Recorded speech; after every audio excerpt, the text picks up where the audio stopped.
नमस्कार दोस्तों, मैं आपका साथी रमेश डुगिया। कैसे हैं आप? मैं ठीक हूँ, आप भी ठीक होंगे और अपने-अपने कामों में व्यस्त होंगे।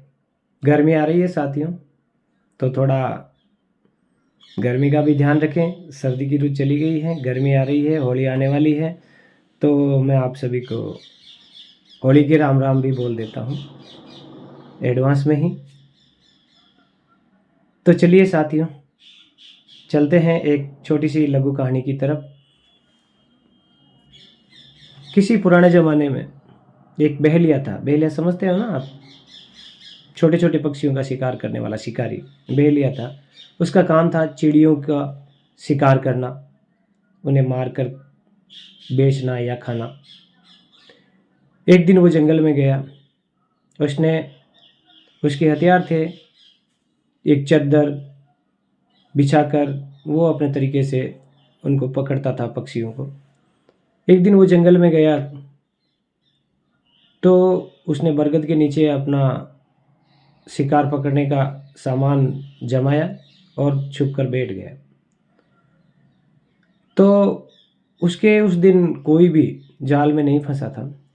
इतने में एक टिटहरी आई और जहाँ उसकी चद्दर पड़ी थी उसके पीछे नीचे छुप गई और उसके ऊपर एक बाज आया जो उस टिटहरी पर हमला कर रहा था।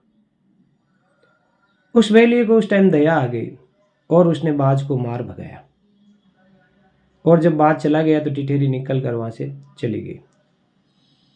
उस दिन उसको कोई शिकार नहीं मिला। कुछ दिनों बाद बहेलिये की मृत्यु हो गई और वो यमपुरी चला गया। वहाँ यमराज के दूत नाना प्रकार से जो पापी लोग थे उनको दंड दे रहे थे।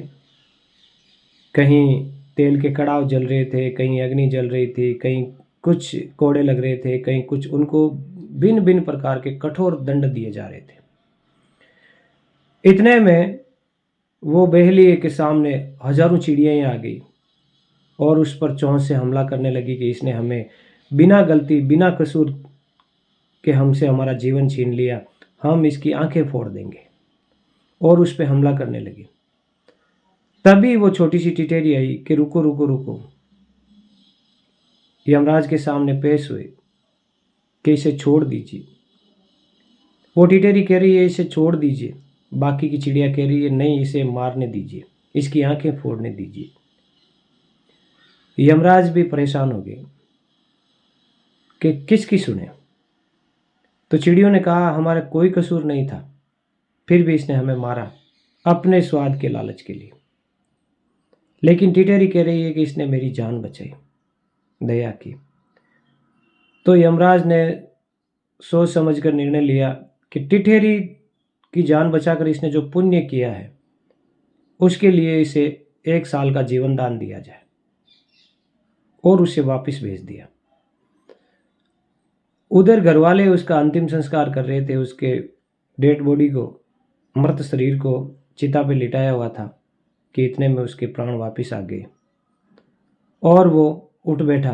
परिवार वाले खुश हुए, वो घर आ गया और अब उसने शिकार करना छोड़ दिया और अपने भाइयों और परिवार के सभी लोगों को समझा बुझा कर शिकार करना छुड़वा दिया और मेहनत मजदूरी करने लगे और वो पुण्य का काम करने लगा। वो पक्षियों को दाने डालने लगा, वो जहाँ भी समाज में ज़रूरत होती अच्छे काम करता और लोगों के दुख दर्द में काम आने लगा। और ऐसे करते करते 1 साल गुजर गया और उसकी मृत्यु का दिन आ गया।